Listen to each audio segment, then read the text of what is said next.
Ever feel like you're constantly chasing validation from others? Because I need you to like this video. I need you to subscribe and I need to make sure that you're enjoying the videos that I'm making because that way I can keep feeding myself with validation that will never satisfy my hunger, and it never will, but can you judge me? Aren't you also hungry for some validation? The thing that is different about us being the source.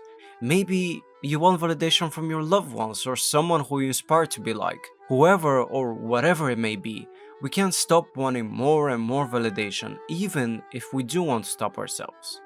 I lied about being hungry for likes and subscribers, but I do admit that I have been before very invested in chasing for validation from sources outside of myself, that being relationships. When I was younger, I wouldn't get much attention from people that I'm attracted to. I mean, it's normal. If I ever show you how I look like before, you will totally understand. But as I grew, more people paid attention to me, and I liked it a lot. And from then on, you can guess what happens. I get validation from a purpose. Something happens and they leave my life. But poor me can't go a day without his tiny little dopamine validation feeling, so I bounce from a relationship to a relationship, not really caring about the feelings that I felt towards the other person, but caring more towards the validation that it gave me. But luckily, we usually figure out that we're seeking too much validation and we start finding a way to prevent us from doing so.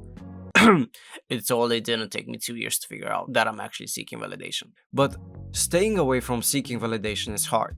It's almost like a drug. You can't just stop right away and be fine with it. Eventually, you will crack and give in to the urges of chasing the feeling again. For me, the process was hard.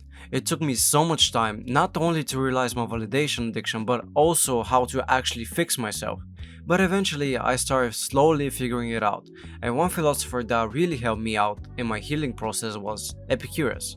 Epicurus was a philosopher who believed true happiness comes from simple pleasures and the balance between them. I've talked about his philosophy, Epicureanism, before in my previous videos, mainly the one about how you can be happy with almost nothing. Epicureanism is a philosophy surrounding pleasure seeking, not that pleasure seeking, you dirty animal. Epicurus believed that it was natural for us to seek pleasure in everything we do in life because that's what makes us do it anyways, because doing the thing that we want gives us pleasure.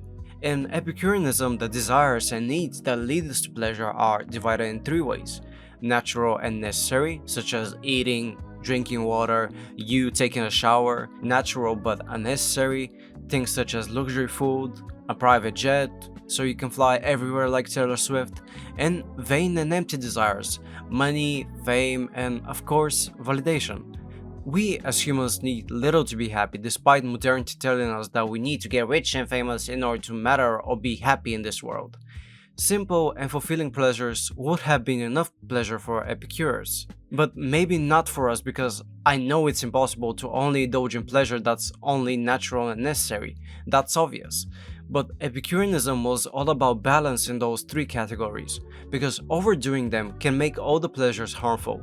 Eating food is natural and necessary, but overdoing it leads you to harm, and the same is with validation. Seeking for validation will only get you more hooked up on it and will lead you to even more harm than before. It's good to receive it but not chase it, since from Epicureanism we can say that if our desire for validation didn't exist, we wouldn't be dissatisfied from life. But now that it does, and if we keep persisting to chase that pleasure, in the long term we will find ourselves in a very bad situation, just like you will chase money, fame, and whatever thing is addicting. So that's what worked out for me. Finding that sense of balance with validation and not chasing it made me feel so much better about myself and about others. It allowed me to create more meaningful relationships with people that now I find deep connection with, rather than just being attracted to the feeling that they give me or physical attractiveness that they portray. For you, it might be different. You might need to completely cut off validation from your life, but even so, you don't really need it, since that's neither the most necessary nor the biggest source of your pleasure.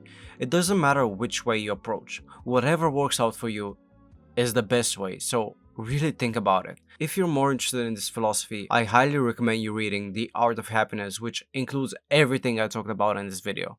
As always, thank you for watching, and please subscribe, please subscribe, please subscribe. Or don't. I'm just thankful you're here.